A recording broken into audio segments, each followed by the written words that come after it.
Crush. As always, we're here in our lovely little McMinnville living room, and we are having another episode today. It's so fun. This has been a great week for episodes.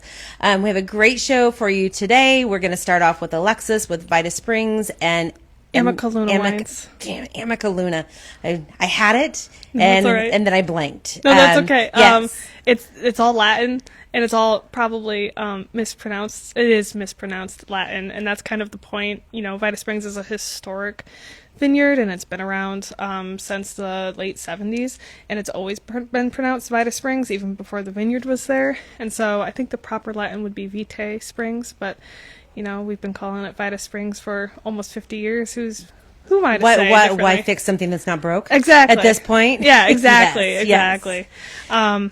Because the road's been called Vita Springs Road, and it's very old. You have to go with what the locals call it. Yeah, exactly. Yes. Yeah, and I think there would be riots in the streets if we decide, like, well, actually, it's going to be Vitae Springs. I think you'd probably be blackballed from the neighborhood. No, yeah, and all of our the people who've bought the fruit for so long will be like, what the heck are you guys doing? Yeah. So it would be You're getting fancy. Yeah, you're getting too fancy for Yes. Salem. Giving it, for sure. Giving it some sort of like foreign It's twist actually and Vitae accent. Springs. Yeah, that would be tragic. So we've been we're stewards of the Vita Springs vineyard, and then I source fruit for the Amica Luna project.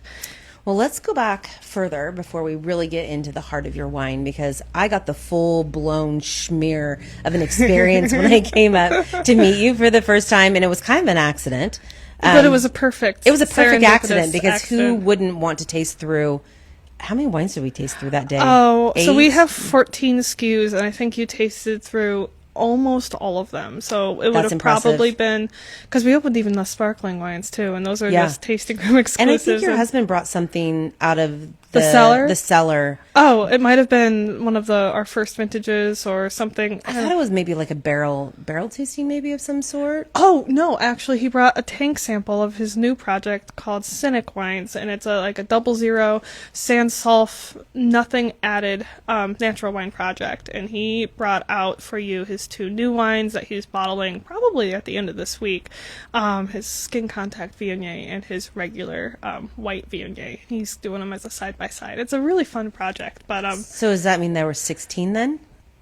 Maybe. It's all a vague memory. It was a beautiful day on the hill. That's all I remember. It was a beautiful day on the hill, yes. and we had a great opportunity. Yeah, to it was so nice. All of them. So let's back up a little bit, and I always like to start where people started into the wine industry and kind of, were you exposed to it, as a kid and growing up? Yeah. So, I mean, I grew up from very humble beginnings, and very inspired by the women in my life, my grandmother, my mother, my aunt, and my aunts, plural, and I really wouldn't be where I was today without these women in my life. I wasn't exposed to a lot of wine as a child.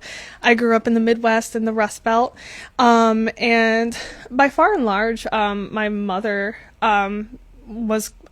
was full-time working, going to school, and single mother raising us. And we grew up just as a lot of Midwestern kids grew up. I didn't even really know about wine, or wine was something that fancy people drank until it was after I graduated high school. But I was always drawn to restaurants. My background is a sommelier. I've been working in restaurants for a little over 15 years. I started when I was 14 working at the local restaurant at this tiny little, we lived in a village called Blissfield, Michigan. It's a tiny little That's kind of a fun name for a town. It's a little speck of a village. Yeah. And they're very proudly a village too, which is something that is very distinctively small town Midwest. And my neighbors were all cornfields, and so it kind of gives you a perspective on kind of where I grew up. And that was a big part of my childhood, was that small town vibe. But I've always been drawn to restaurants. I went to the Culinary Institute of America in Hyde Park, New York, and I wanted to be a chef. And I worked in restaurants until I was managing restaurants in Portland, actually. So I worked my way up the chain, so to speak, and when I found my way out here to Oregon, I was working in restaurants until 2022, helping build wine lists and developing beverage programs and things like that. So why Oregon from New York? Is that where you were? You went to school in New York? I went to school in New York. I spent some time on the Gulf Coast down south, and then I went to DC, and that's where I became, switched from the back of house to the front of house. I kind of saw all of these. I was working probably about 18 or like 12 to 18 hours a day as a line cook, and I was making like $13 an hour. This was Yikes. Back. This was back in 2015.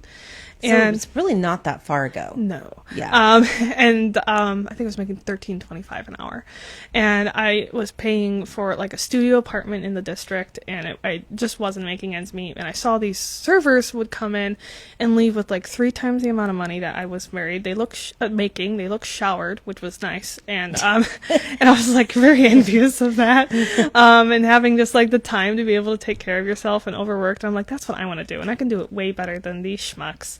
And so I decided to devote myself to the front of house as soon as I turned 21. I became a certified sommelier at, I think, freshly 22. And I've been working with wine and beverage programs ever since. It's developed to be quite a passion of mine. It does remind me of growing up and being able to like host events, help host events with my grandmother, and really brings me back to developing experiences for people. That's what I'm truly passionate about. Well, you did a good job at the farm. Thanks. Like your little tasting room that you have up there is so cute. It's an old barn that you've like zoomed up, like with little sparkly chandeliers and your cute tables, and it was really, really cute in there. Thank you. I'm really happy. So, and something that growing up on a farm, not growing up on a farm, but growing up around farms, but growing up in a small town in the Midwest, there wasn't a lot of money just like flying around. And what we learned was to make the very best out of what we had. And so what I really love about the Vita Springs barn is it is still a barn, and we wanted to make it the best and most boutique experience possible with what we had. And we had the farm, we had the earth, and we had the elements that were around us, and we really wanted to incorporate that back into the experience that we're giving. And we wanted to make people feel like they were on a farm, but not like so close that you can smell the sheep, so to speak. But we wanted to have that authentic experience. And something that's really important to me is in wine is too often we find ourselves removed so far from what's happening at the winery, what's happening in the vineyard. It's a farmer's product, and it's grown by and made by everyday folks. And so I wanted to really bring that back to the source when we're tasting the wine at the estate. Is that something, kind of going back to your restaurant, experience and whatever, is that something that you are taking back to like the drinkers in restaurants? Because that, I think, a lot of times is missed when you're looking at this elaborate wine list. You're not going back to where it was grown, the farmers, the hard work and love that was put into it. I think that was like the kind of the dissidence that I kind of felt like in the restaurant. And as a sommelier, it's one of the things that I felt like there was a missed connection here between the farmer's product and like what's being sold.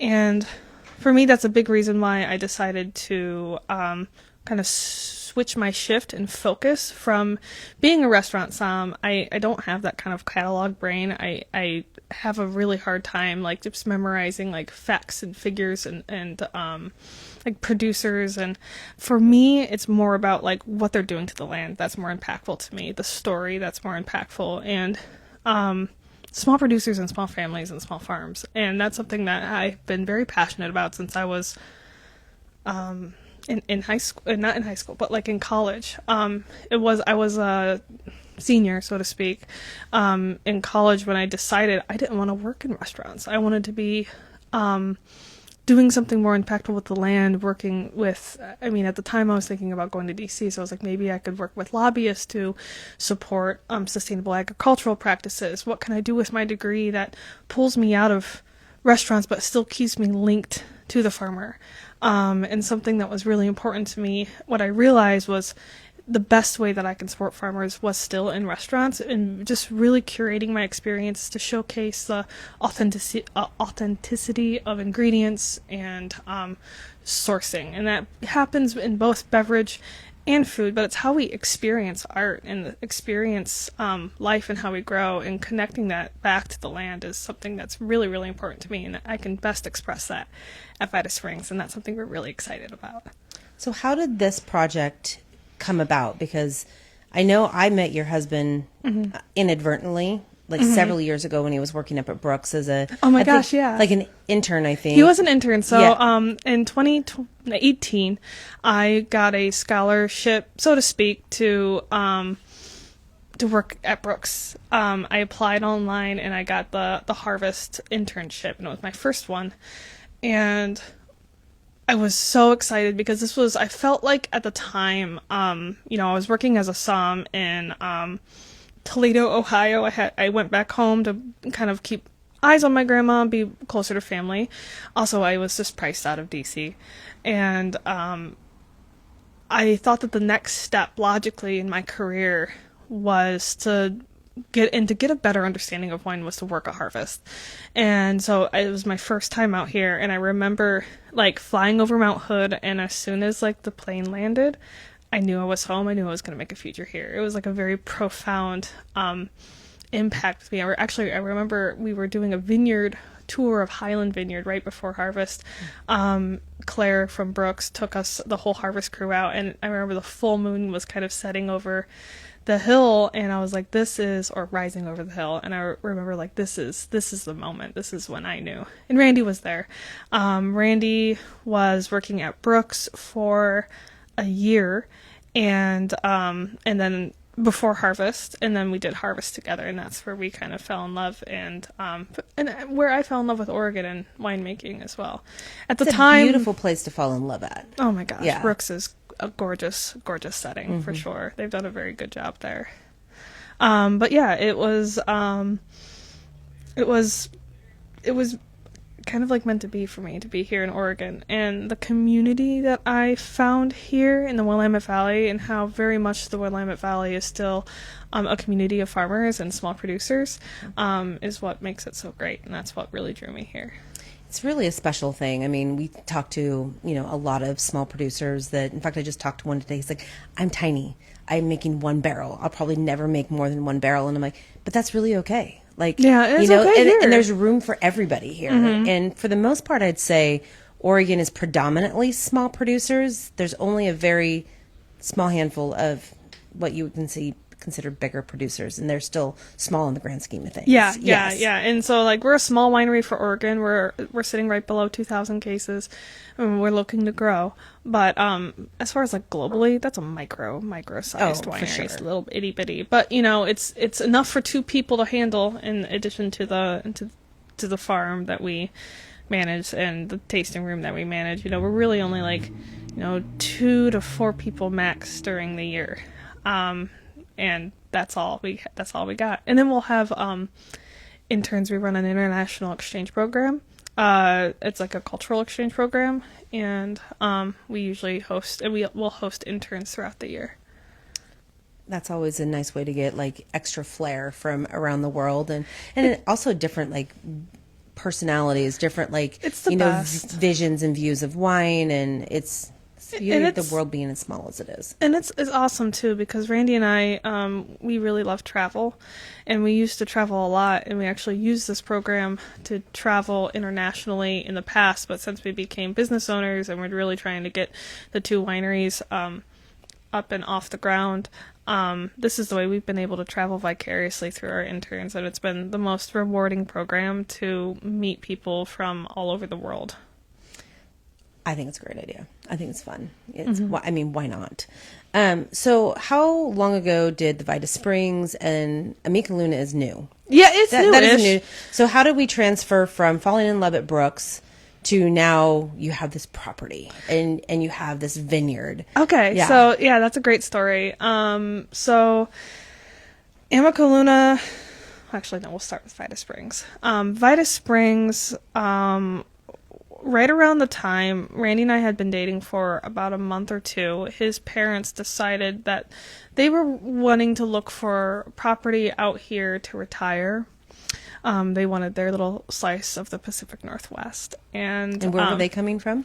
So they live in Austin, Texas, but they when they were younger, they both lived in Vancouver, Washington, and they really fell in love with this place, and they knew they wanted to retire here, and so they found some property with a vineyard on it, Vita Springs Vineyard, and they knew that their son was working at wineries, and they were like, okay, well, you get farm property, you have to farm it, and all the things. And so they were like, okay, so we want this vineyard. It's really beautiful and magical. Will you farm it for us if we purchase the property? And they're still, it was a couple years after Kay retired. Britt's still working.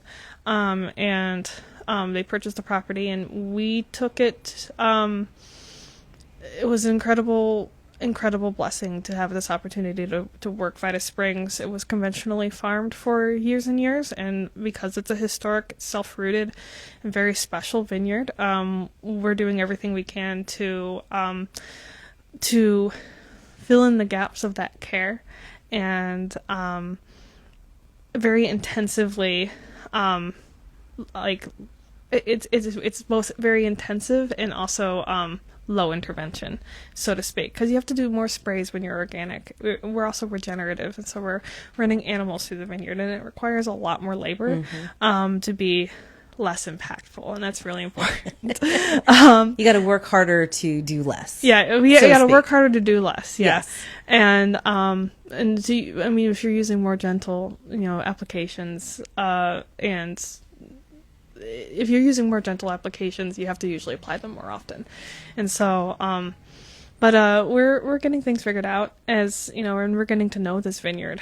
This is our 6th year we're making Vita Springs wines. And this is I started on the project in 2021 where, we had our first vintage in 2019, but I was actually in France studying at that time. And studying what? So I was doing harvests. I did 2 back-to-back harvests and studying under a natural winemaker who was in the Loire. It was 2 wineries jointly, and we did harvest there called Domaine Lato. And then we'll have to edit out this pause. What was it called? Maison Boulet. The Flaming House. Oh. And that sounds very vibrant. Yes. Making natural wines in the Loire and the Touraine. And then I also made wines for a beautiful little winery in the Jurassien called Domaine d'Ado, which is it is domain of Ado, and Ado is the French pronunciation of Audux. It's a Basque French tiny little village in Basque French wine country in the Jurassien, and we made gorgeous Petit Montseny Sec, which is a grape that can hold its acidity in the very, very hot, beautiful Mediterranean kind of climate of French wine country, or French Basque wine country. So there's so many wine countries in France. In France, yeah. Yeah, there are so many, and it's all wine country. It is, but they all have their own little pockets, kind of who and what they are and what their identities are. For sure. Yeah. Someday I will make it over there and visit all of them. So I highly recommend it. Yeah. I just came back from a trip to Bordeaux with the Institute of Masters of Wine, and it was the most incredibly eye-opening and wonderful experience. You're studying for your Masters of Wine, aren't you? Yeah, okay. I take my second attempt at the S1 exam in 2 weeks. Yowza. So by the time people will be listening to this podcast, I will be very happily floating in the river and not studying, which will be fantastic. That is on June 2nd. And I've just been absolutely overwhelmed, as with every MW student can tell you. It's overwhelming, but it's also incredibly rewarding, and it really makes you focus in on wine from a global perspective, and it really opens your mind to how much this industry touches people in a very global way in all aspects, from logistics and transport, bulk, but also farming and climate and soil, and it's everywhere. It's so interesting. I didn't even know that existed until last year when I met Bree Stock, and I'm like, And Bree's an incredible, what? There's incredible that. MW. What about this master sommelier thing? She's like, oh no, that's completely different. Oh yeah, And it's completely different. Yeah. It's very similar, but and the same kind of pedigree of knowledge is required for both. But I'm taking this test, and I'm sitting next to people who are also taking their master sommelier test soon. Like I'm taking it next to people who are lawyers and saying that the test is harder than what's the lawyer test? The bar, the LSAT. The bar, yeah, it's Yeah. harder than the bar. It's a different kind of knowledge though. Like I said earlier, like the MS can kind of be more very, very in depth, and you have to have an incredible knowledge of like producer and vintage. And for me it's more about the land and the how things are done, and like the chemistry with a little bit more focus on the winemaking and viticulture. And so that's something that a big reason why I decided to do the MW instead of the master sommelier thing. Makes sense. Totally makes sense. Well, let's talk a little bit more about like what you're doing with the wine, like what the two brands are bringing, I guess, to everybody that are drinking. I mean, I know what Amica Luna does, and I've tried everything that the Vita Springs apparently does, all in one sitting. Yeah. You did give me really nice snacks though too, so that was it's such a nice treat. Heck yeah. So we love food and wine go hand in hand, as I've told you guys. Agreed. So, I love it. It's something that we always want to make sure that we offer food during our tasting experiences. So Amica Luna came out of a place and a love for Willamette Valley Chardonnay. I think that we have the potential here to make some of the best Chardonnay in the world, and we have producers that are absolutely making that claim, and they're making spectacular Chardonnays. And I wanted to I made Amica Luna to look at the Willamette Valley through the lens of Chardonnay and find a sense of place for Chardonnay and find a terroir of Chardonnay. And so Amica Luna is focused on single vineyard Chardonnays, and I choose the Cooper that I think best highlights each specific site. Right now I have I've worked with 5 different vineyards. All but one are in the Eola Amity Hills, because I think that with the winds that you get there, it is a really perfect spot for Chardonnay. And I'm working with incredible vineyards, Eola Springs, Royer, Zenith, and I'm also working with a little vineyard that's farmed by Nathan Wood of Johann, but it's his family's plot down in Elkton called Tuckaway, and I'm really excited for That's that such fruit a as cool well. little wine area down It in is, Elkton. and it's so chilly down there too. It's constantly windy because it's so close to the ocean, Yep. and it's just it's a really, really beautiful It's a spot. really cool little hidden valley. Yeah, and it's Like farmed by his dad, and it's amazing. I've actually been to that vineyard. You've been to I Tuckaway? have been there. So yes. you've met Jim? Uh-huh. What a rad Actually, Jim guy. was not there that day. Okay. I was there with Nathan when we were. Nathan is Yep. so cool. Yeah. Nathan's a super rad guy. And what so a- so is Jim. They're cowboys. Yeah. I actually identify Jim more of a hippie, and Nathan's more of the cowboy. The grape cowboy. The grape cowboy. Yes, Yeah, yes. that's who he is. Yeah. That's Nathan. But yeah, so Amica Luna is about, it's a love relationship with, and it's really an homage to Chardonnay, and it's, I think, the future of the Willamette Valley, which I know is a very hot take, but I think that we have some incredible potential here. What does Amica Luna mean? It means the moon, a friendly moon. It means friendly moon, but it's also like the moon, my friend, the moon, my lover. It's about romance, and familiarity. It is when I was little, my grandma used to tell me that no matter how far we were away from each other, we could always look up at the moon, and we're looking up at the same moon. And so to always remember each other even when we're far away, and to know that we love each other. And Very so, sweet. yeah. And so I've always been a stargazer, and I always find myself staring at the moon. And so Amica Luna just came out of a place in love for my family back home. I think that's so sweet. Very nice. Well, yes, the Chardonnay is really lovely. Thank and you. were talking about Chardonnay on the show yesterday and about just kind of where the Willamette Valley is going with it Mm-hmm. and just how special it is becoming. And Yeah. people are really starting to gravitate. And Yeah, and Amica Luna is a Chardonnay exclusive brand, so I'm able to really have precision and laser-like focus on these wines and allow that natural terroir to kind of show through, and the vineyards are all very, very distinctive, which is a big reason why I choose them. Yep, I love it. Well, let's shift over to Vita Springs because you have a much broader Yeah, I have a menu. I have a on much that. broader menu Yeah. with Vita Springs. So Vita Spring, like I said, it's a historic property. It's all self-rooted, and that's so it's a very delicate ecosystem, and that's why we're working so hard to bring sustainability. It's dry farmed, no-till, regeneratively farmed 12.5-acre vineyard on a 35-acre farm. It's farmed by my fiance, husband. We're getting married. Close enough. We've been together for quite some time, and but we are getting married next year, which is something I'm very excited about. Understandably so. Understandably so. It's taken some time, but so Vita Springs is home to some of the oldest Gruner Veltliner, Müller-Thurgau, and Riesling, and some really old Pinot Gris vines as well. They were planted starting in 1975 and all the way until 2003. The very last plantings were planted between 1999 and 2003, and that's all Pinot Noir on rootstock. But the earlier plantings, we have about 7+ acres of self-rooted Riesling, Müller, Gruner, Pinot Gris, and a little bit of cuttings of Wädenswil Pinot Noir, and those are all coming from Germany. The original owners brought them back in a suitcase and propagated them in his mom's garden. Yeah.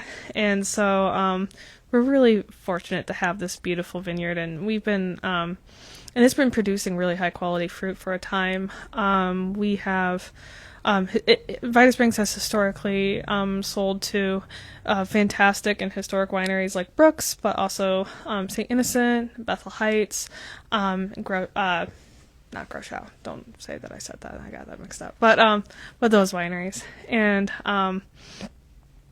so it was an awesome opportunity. I can really kind of play around with Vita Springs, so to speak. We're always trying to make the highest, most exceptional quality, and from every decision that we make, from the pruning decision to the cork closure, we're always making that decision for quality. So even if we can make the wine 1% better, we're always going to make that decision.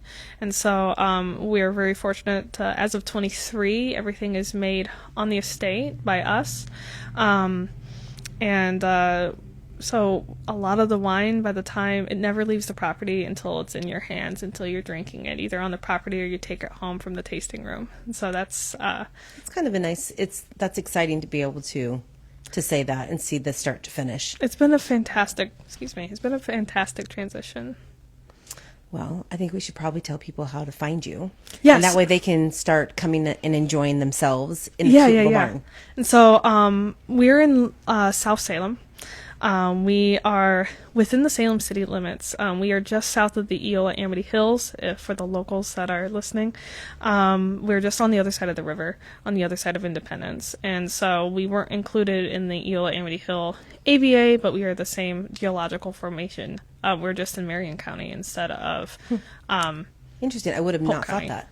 Yeah. So we're sitting at 600 to 800 feet on joy soils, and we have a beautiful little hillside there. What is unofficially the South Salem Hills with my neighborhood is filled with extremely beautiful, high-quality wineries like St. Innocent. Willamette Valley Vineyards is still there, but also Coria, Mahonia Vineyard, and a lot of Trinity, and a lot of really fantastic neighbors that we have out there. It's a great place to do like an afternoon sweep of a couple different places. Yeah. Absolutely. And some good food out there too. Oh yeah, some great food out there. And we have a really, really boutique experience. And I think we deliver exceptional value because we are in Salem. And so, my tastings are $35 and they come, my tastings are $40. They're we have to increase the prices. We can all edit this out, right? So our tastings are $40, and they include a boutique snack board that is all of our cheeses are paired with an importer, cheese importer in Portland, because having the food and wine experience is really important. We try and source mostly all local ingredients, and it's like I said, it's a little boutique barn right in the middle of the vineyard, and the people that you're tasting with are, for the most part, they're going to be Randy and me, and we'll taste whatever's tasting good right out of the cellar. And for someone who's looking for a really like authentic experience that is like you can go out and you can ask the winemaker or the viticulturist anything you wanted to know about wine, you know, where education is like we just love sharing our knowledge. And we have a really, really cool experience because we were able to do everything right there on the little property. I agree. Highly recommend. I love anything that has to do with cheese and food and snacks and wine and anything farm related. Yeah, and it's right in my wheelhouse. Something that we have now that we didn't have when you were there is we have sheep now on the property. We have no sheep. We have little baby doll sheep. Oh, they're so cute. They're so cute, and we have them by the tasting room a lot too. So if people can come out and hang out with the sheep, and hopefully we'll be expanding the barn a little bit to include kitchen and permanent bathrooms, which is exciting for us. There you go. And social media, it is Vita Springs Vineyard. Okay. And on both the social medias, and Amica Luna Wines on the Instagram, and I run both pages and the website. So all inquiries come right to me, and you'll find a really good information on both wineries on both social media pages. But I highly recommend following us on Facebook or Instagram. We run sales all the time. Find out where we are pouring all the time at local events around town in McMinnville, Portland, Salem. Yeah. Love it. Well, thanks, Alexis. I appreciate the wine that you brought because it's delicious, and you traveling out here from Salem because, I don't know, it's always a little bit of a trip to come out here. So no, it's necessary. You know, if I want to, there's not a lot of, I mean, I love Salem. It's not like an incredibly booming metropolis, and so it's well, there's McMinnville. Well, I mean, McMinnville has the wine country. It's a change of pace. It's a change of pace. It's really nice. I love McMinnville. I was just out here for the UFO festival. I actually came out to visit a friend, and I got here, and I'm like, oh, it's the UFO festival. Yeah, so we got to walk around. Yeah, weekend of craziness. The weekend of the aliens. Yes. Yeah. I love it. Good. Well, thank you. Tell Randy hello, and we'll be back out again. I look forward to seeing you. Thanks a bunch. Yep. So everybody, it's time to grab another glass of wine, use the bathroom, change clothes, whatever it is that you need to do, because we are going to take a quick break, and we're going to come back with Alicia and Aaron with Walnut Ridge. Dun, dun, dun, dun. Ooh. Yay! Good job. Sounds great.